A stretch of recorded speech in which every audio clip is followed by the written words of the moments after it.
Dios, el diablo y Matt Murdock. Ensayo escrito por Tom Morris. No abundan las referencias a Dios en los relatos superheroicos más conocidos. En estas historias casi nunca figuran actividades de tipo religioso. No vemos a Superman sentado en la iglesia, ni a Bruno Díaz meditando sobre los pasajes de una batibiblia en busca de guía e inspiración. Los Cuatro Fantásticos no organizan horas de rezo conjunto con miras a discernir qué dirección debe adoptar su labor. El mundo de los superhéroes es, en su mayor parte, un espacio muy laico.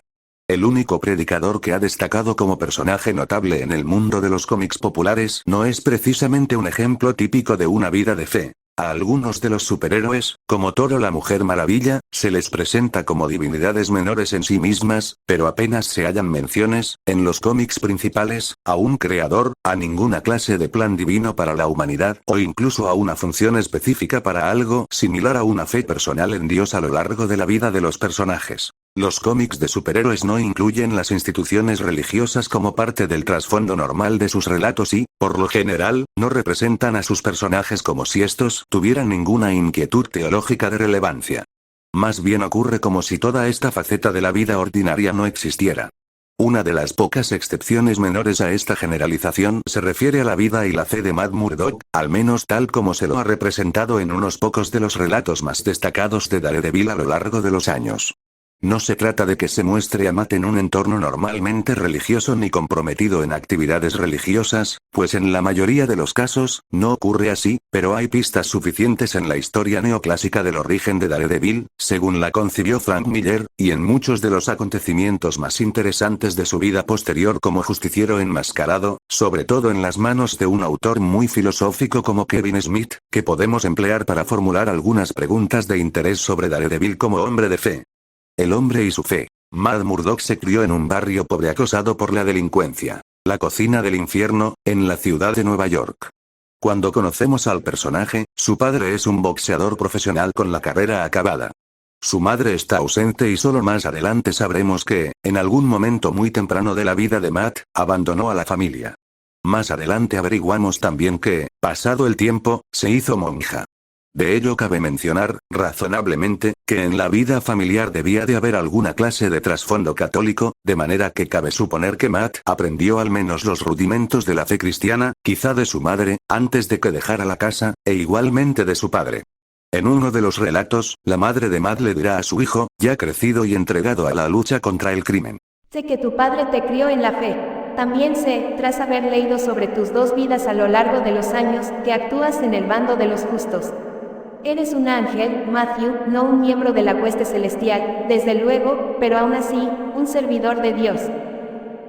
Sin duda, Matt Murdock tiene dudas personales acerca de la religión, la divina providencia, el amor y el cuidado de un creador benevolente y, en ocasiones, incluso de la misma existencia de alguna clase de Dios, pero son malas hierbas espirituales que parecen emerger aquí y allá en el terreno de un alma esencialmente religiosa.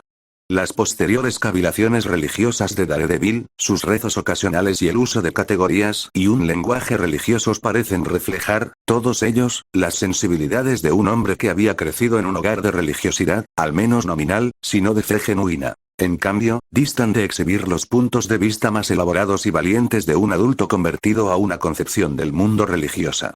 Su fe es, a menudo, tácita, una parte profunda de su mentalidad, que parece ejercer cierta influencia sobre sus creencias, actitudes y acciones, pero de un modo sutil, pues no forma parte explícita de su pensamiento consciente y cotidiano. Además se trata de una faceta de Daredevil que, realmente, no vemos en los primeros años de sus aventuras. Empieza a salir a la luz con el poder narrativo de Frank Miller y, mucho más adelante, adquiere una hondura aún mayor en los relatos concebidos por Kevin Smith, director de cine y aficionado de por vida a los cómics. A partir de la imagen que van creando, resulta obvio que Matt Murdock es católico, aunque un católico que siente dudas y vive conflictos con frecuencia. También resulta evidente que, de algún modo, esto es relevante para lo que hace en su calidad de superhéroe enmascarado, Daredevil. Esto despierta varias preguntas filosóficas de interés. ¿Cuál es la relación entre una vida de fe religiosa y el hecho de creer tener una misión como vigilante enmascarado? Una sensibilidad religiosa profunda, incluso una fe genuina, ayuda a un superhéroe como Daredevil o quizá le resulta perjudicial. ¿La fe religiosa es una forma de fortaleza o es una causa de debilidad para una persona situada en su posición? ¿Es algo bueno o malo? Hay un principio filosófico importante que expuse por primera vez hace ya muchos años en el libro Darle sentido al todo. Se trata de una verdad cósmica crucial, que me gusta denominar principio del doble poder. En una situación típica, cuanto más poder tiene uno para bien, más tiene igualmente para mal, y viceversa. El modo de usarlo depende de nosotros. Se trata de un principio único y simple, que explica al mismo tiempo la promesa y la amenaza del poder nuclear, de toda clase de tecnologías, pienses en Internet, en la ingeniería genética, en la nanotecnología, y de la religión, entre muchas otras cosas. Todo ello posee un gran poder para el bien y un poder equivalente para el mal.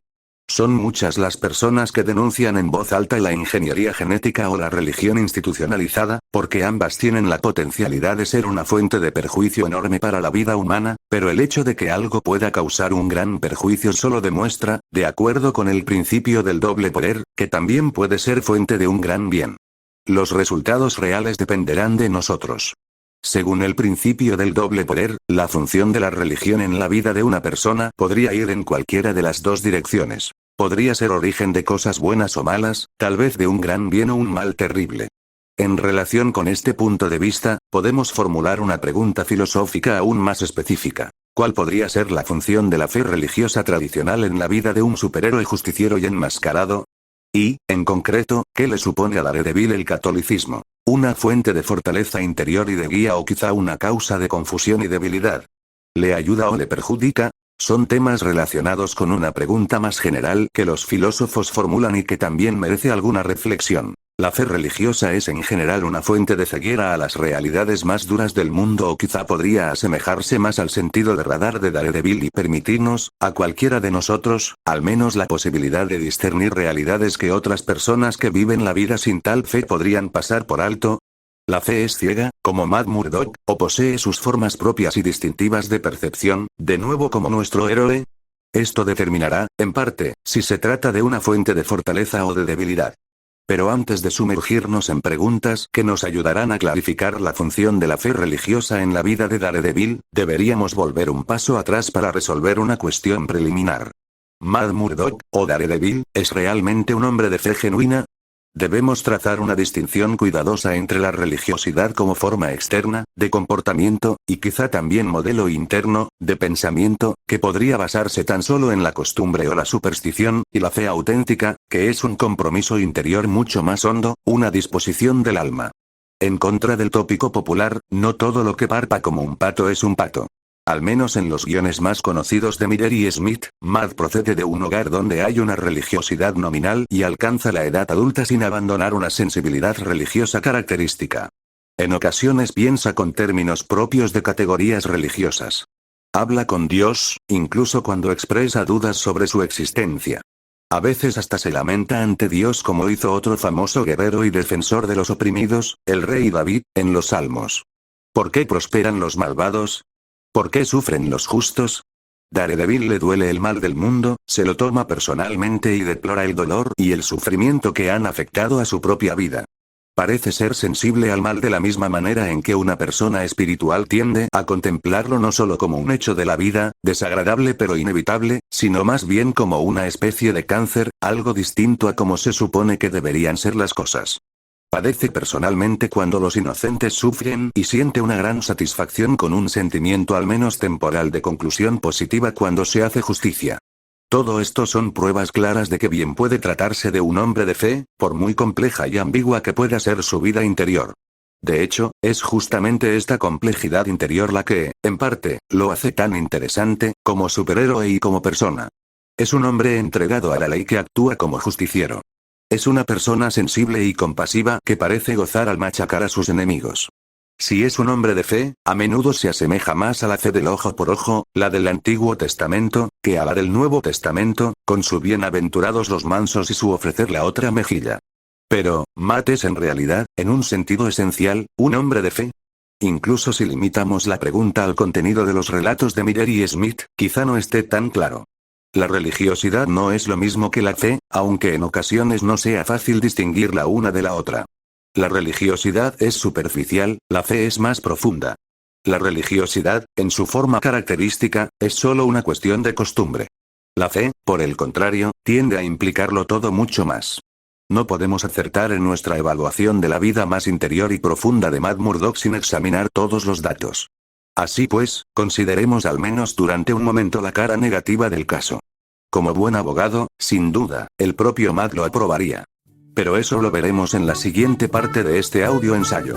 No se olviden de comentar, darle me gusta y compartir, se los agradecería mucho si lo hicieran. Gracias por escuchar y hasta la próxima.